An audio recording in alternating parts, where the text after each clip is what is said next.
స్థానిక సంస్థల ఎన్నికలకు సంబంధించి కూడా మేము మొన్న కూడా చెప్పాను, ఇప్పుడు కూడా చెప్తున్నాను, మళ్ళీ కొద్దిగా వాయిదా పడినట్లు ఉన్నాయి.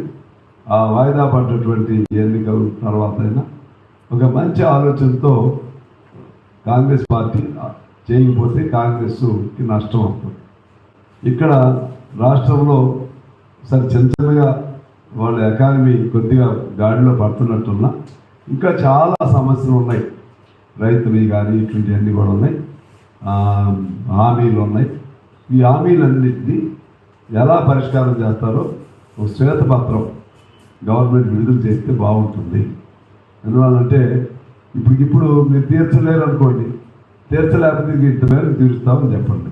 ఇప్పుడు బకాయిలు ఉన్నాయి, చాలామంది బకాయిలు, ఇది విద్యార్థులు ఫీజు రియంబర్స్మెంట్ ఇవి, హాస్పిటల్స్ ఇవి, కాంట్రాక్టర్లు ఇవి, చిన్న వేతన జీవుల వేతనాలు, ఇవన్నీ మీరు ఏం చేయాలి, అవసరం కొద్దిగా అప్లై చేయండి, తప్పదు.